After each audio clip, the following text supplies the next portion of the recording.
On this episode of Photowrk, we interview Storm Santos, an LA-based celebrity photographer whose works have shown up in such magazines as GQ and Esquire, and he's shot the likes of Nick Kroll. Storm talks about his secrets of how he's able to connect with his celebrity clients so quickly. Plus, he's got a fun little bulldog that joins us on our set. It's a lot of fun. Enjoy. Thanks for being here. Yeah, what's up, guys? How are you guys? We wanted to start things off with your story, telling us how you went from not doing photography to being full-time amazing celebrity portrait photographer. Getting paid. Do you guys have like a book I can write the whole thing? We're gonna be here for hours. No, I mean, I think it's like kind of everyone's story. I mean, I grew up here in Los Angeles, which is, everyone's like, oh my God, you grew up here? Like, you're automatically in the industry. I'm like, no. I grew up like 10, 15 minutes outside of downtown. Okay. And like, I kind of didn't even realize that I lived in like Los Angeles until I was like 13, 14, 15, and like, oh, 20 minutes away is where they make every movie that I go watch, you know what I mean? So I didn't really understand that like, you could have a job in like the creative field. I've been playing guitar since I was 7, so that was like my whole goal was to be a musician my whole life, and that's, you know, those are like one of the top 3 hardest industries to break into. And I got really lucky, like meeting a lot of friends and like playing music and touring and doing the whole thing, so that was really cool. And you get tired of doing the same thing and tired of being on the road and doing music. So I always had a camera in my hands and kind of always done that. And then I was like, oh, I should probably like have a degree and go to college and do that thing, because no one in my family's ever graduated from college. So that was like kind of a goal to like be the one who like went to school and did college thing. And I thought I was going to work in movies and do all that. So like after I stopped touring, I ended up getting a job at YouTube, like their production studios, and working there for like a year. And it kind of wasn't for me. It's kind of like the same kind of 9 to 5, kind of having someone to tell you what to shoot, when to shoot, how to shoot it, where to shoot it. And I got to meet a lot of cool people, made some good friends, but it just kind of wasn't for me. So I ended up getting a job shooting for Nike, like my first like freelance job, while I was in college. And I was just like, they handed me a check for a good amount of money, and I was like, oh, I'm just gonna do that. And now, little did I know, that doesn't happen every week. So I kicked my own ass and being like, oh man, why am I not getting these Nike jobs every week? So you just kind of like grind, and kind of like the SparkNotes version of it's like, here we are. How many years was that from college and doing music and then YouTube into where we are in your studio today? 10 years. So 18, yeah. So yeah, the 10-year overnight success. 10 years, yeah. 10-year overnight success. And I feel like it's still like, I still every single day like find myself being like, I need to do this, I want to do this, I need to, and it's always like, I feel like if you stop and you're happy and you're like, I did it, then you're not. You definitely not. You didn't. Yeah, it never, for me, I don't think it'll ever stop. I'm always going to want more and want to do more and never feel like I've accomplished enough. And I feel like it's like a pro and a con. It's catch-22. It's like you're working forever and never be satisfied, but then you'll never be bored. Always have a love of photography? I think I always liked to just create things in general. And it was kind of like, the only thing I never really got into was like painting. I like to draw and I like to do those kind of things. So any way I can like not have a boss, I was like, how can I make money and support myself, not have a boss in an office. And like I had jobs in between, I was working at like H&M between like certain things, but I hated those things. Oh, sorry, I don't know if I can drop off on this. You be you. Okay, cool. Yeah, I mean, I just, any way I could create and do that, and photos was always cool. I always liked the actual technical thing of like, I'm gonna freeze time. I don't know, that was always a cool thing, thinking about it in like the fairy tale sense. It was cool. Mm-hmm. From Nike to where you are now, kind of filling a little bit more of those gaps, kind of a thing. Yeah, I was just saying that it's like, it's a grind for a long time. I mean, it's just nonstop, and I feel like every job, or not job, but like the path of people's lives is like a wave, and you can't really ever plan it out. Like, I'm going to be this person in 3 years.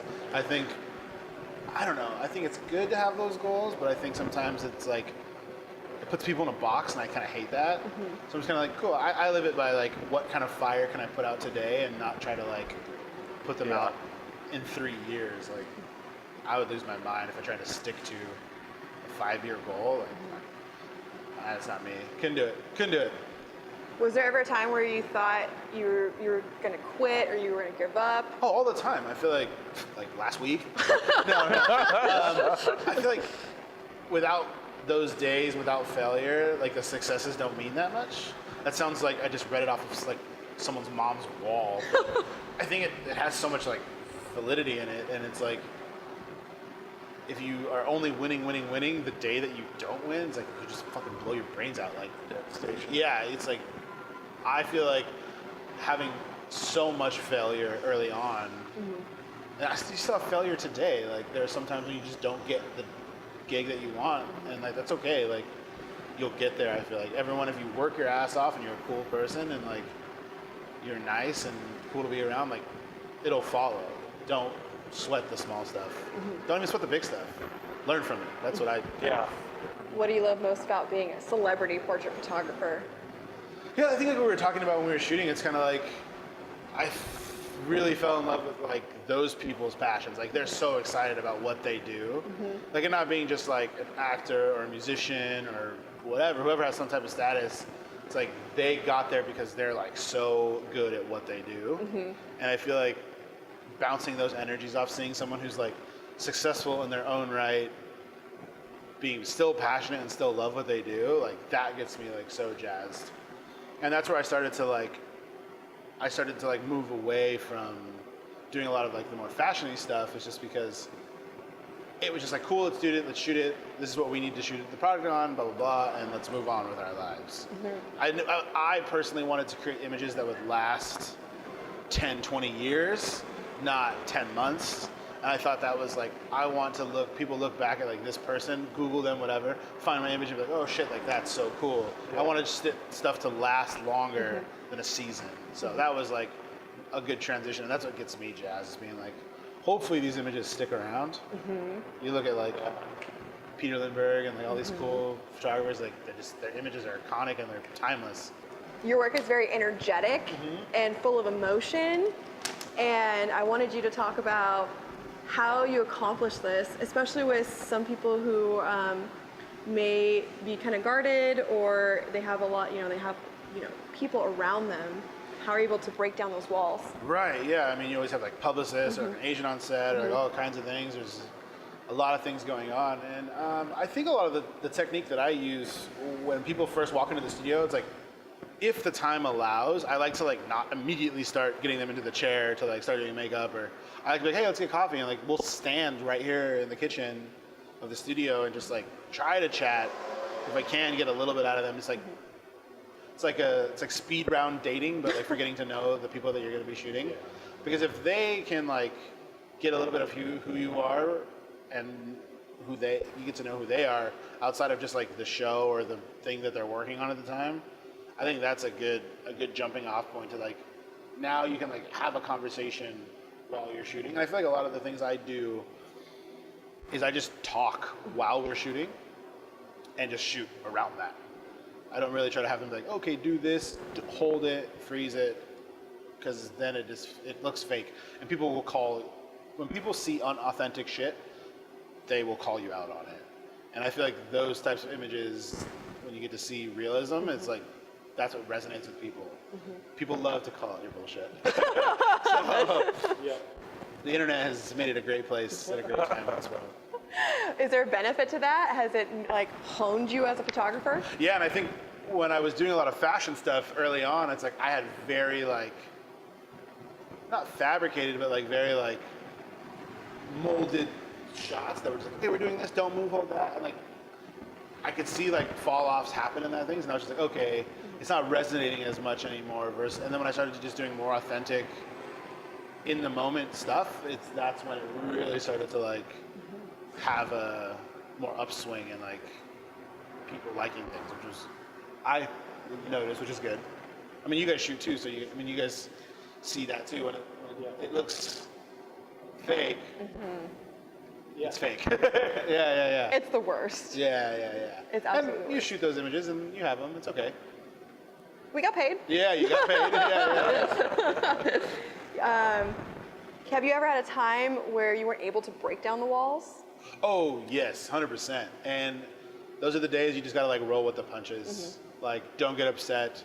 They're there. Everyone's there for a reason, and like, just do it. Don't get upset that like, I've had sometimes like, especially when people that you're like, oh, I love what they work on, and you're like, oh, I'm so excited, and they're just kind of like, nah, not happening today. I just want to get in and out. It's like, don't take it personal. They don't care. You shouldn't care either. Just like try to get the best shot you can do, and don't be afraid to ask them to do what you need them to do. Yeah. Because they're there, they're gonna work, and ultimately it's for them at the end of the day. You know what I mean? It's not for you. It's you want them to look good. So it's like if they want to put the energy out into the world, you hope they put it right. But just roll with the punches. That's what I always say. Yeah, I mean, I've had people be like, oh, you have 8 minutes. I'm like, oh, cool. So you just try to have everything set up for the moment they walk on set, and then fire away. Just like literally just keep shooting until they say, okay, we are walking away from you now. Yeah. Does that mean it's like one light setup, one background, and that's it? Sometimes we'll just build multiple setups. Oh, and so just you move. Like move, so that you can just like do it. Like next week we're shooting like someone pretty big, and we have them for like 2 hours to do a lot. So 2 hours sounds like, oh, that's a lot of time, but it's like with getting ready, we're shooting on a helicopter pad in West Hollywood. It's like, it's gonna be exciting. What is your job actually like versus what people think you do? Sitting at that computer a lot, right there. Shooting is like 20% of it. The rest of it's emailing, retouching, talking to people, how to get the job done. There is some cool, I've got a lot of cool perks from it. Like I went to like Infinity War premiere this year and got invited out to go to that, the red carpet. So there are like some cool things, but a lot of it is like, you're in the studio by yourself, looking over images, and 3 times a week you get to shoot someone cool for an hour or 2. So Can you talk about how you got representation? So how I like ended up jumping on board with them is, I was shooting tons of men, and I became pretty good friends with like the men's agent there, and we just like were getting coffee one day, and she was like, hey, like who represents you? Like I never talked to your agent. And I was like, oh, I don't have an agent. She's like, what? She's like, let me get you in touch with our artist agent. And I was like, oh, cool, yeah, that'd be great. I didn't think anything was gonna come of it. I had a meeting. My agent's name's Chelsea, and we met. And she was like, I love your work. This is cool. And then like 3 days later, she's like, hey, do you want a contract? And I was like, okay, cool. Yeah, So- why not? Can you talk about the pros and cons of being like representation? I know some photographers, they get a rep and then they leave a rep kind of thing. I just think like, I think expectations play a role into, I think a lot of people think that like once you get an agent, like I don't work anymore. Like I don't have to do anything anymore. They do everything for me. I just show up and take photos. And I feel like that is where people's expectations fuck them over. Like they think that they don't have to do the work still. And when I started with my agent, and I told her, I was like, I'm still a control freak. Like I will still email, still talk to client. I feel like that's the con part for me. Is like, it's like, hey, we're putting you up for this job. And I'm like, cool, put me on the CC. And they're like, we got it. And I'm just like, oh, you guys are gonna handle it. Okay, cool. I'll just see what happens until I book it or don't book it. Yeah. So I feel like it's those things. It's like letting go is the con part. The pro part is like sometimes you don't have to do anything, or like you don't have to talk about. The pro part with me is like I don't have to talk about with money anymore with clients, and you don't become the person like, oh, he's negotiating. He's the negotiator. When they end up on set, they still have that idea in their head about you. But at the end of the day, when your agent negotiates the rate for you, you're on set and you're just the person who's like creating the things, and that's awesome. Yeah. So there's like pros and cons and all. It's the more business side than the actual like photo part. And I think like people like who leave their agents, it's like obviously the expectations, and it's like finding someone who like has the same path that you want to be on. I feel like that's pretty valuable. Just kind of like setting clear goals to your agent and yourself, and that you guys are on the same page. Because when someone gets off the same page, that's when things start to derail. So it's like, oh, I want to shoot studio, and they're like, cool, do you want to do swim outside at the beach? And you're just kind of like, oh, no. So like those things. Just like transparency in this industry is everything. I feel like it's just like, tell them what you want. You don't need to hurt everyone's feelings. Like, no one's that sensitive. I hope. Right. I haven't had that problem. So be blunt and just tell them what you want, and there you go. And you'll have to deal with it later. I'd rather deal with it now than later. Thanks for watching this interview with Storm Santos. Tune in for part 2 where we talk about how to get to do what he does. As well as many other interesting subjects. We'll see you next time.